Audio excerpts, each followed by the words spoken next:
Bonjour à tous, bienvenue de retour sur notre chaîne 37 Info. Dans la vidéo d'aujourd'hui, je vais vous montrer comment réparer un écran tactile qui ne répond pas sur votre Samsung S26 Plus. Alors, tout d'abord, ce que vous devez faire, c'est retirer votre coque et votre protection d'écran si vous en avez, car elles peuvent provoquer beaucoup d'interférences. Et laissez-moi vous expliquer pourquoi.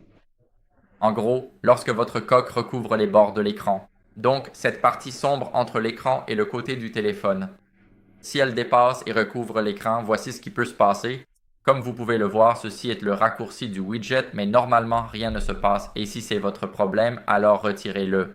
Cela peut être dû au fait que votre coque n'est pas d'origine ou provient d'une entreprise tierce qui l'a mal conçue, par exemple à partir d'un faux téléphone.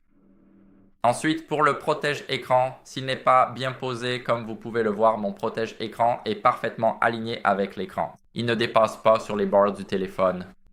Mais si le vôtre le fait, alors assurez-vous de le changer ou de le retirer complètement et voyez si cela fait une différence. Maintenant, ce que vous pouvez faire, c'est prendre un chiffon, cela peut être un chiffon normal, un chiffon en microfibre, peu importe. Mais tout ce que vous avez à faire, c'est nettoyer votre écran. Donc comme vous pouvez le voir, je peux facilement faire glisser mon doigt sur l'écran. Maintenant, ça a l'air bien mieux. Et après avoir nettoyé notre écran de toute humidité ou saleté, ce que nous allons faire, c'est redémarrer le téléphone pour rafraîchir le système. Donc, nous allons appuyer sur le bouton d'alimentation et le bouton de volume bas. Et maintenant, nous allons continuer à les maintenir enfoncés parce que nous allons faire un redémarrage rapide. Désolé, redémarrage forcé maintenant, relâchez le bouton de volume bas et vous pouvez aussi relâcher le bouton d'alimentation, puisque nous voyons déjà le logo. Donc maintenant, ce que vous devez faire, c'est attendre que le téléphone se rallume. C'est fait. Nous allons aller déverrouiller le schéma et ensuite, ce que nous allons faire, c'est en dernier recours, mettre à jour notre logiciel. Donc nous allons aller dans les paramètres.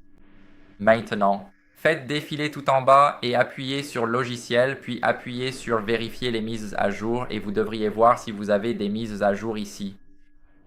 Mon logiciel est à jour, mais si ce n'est pas le cas pour vous, je vous recommande de le mettre à jour.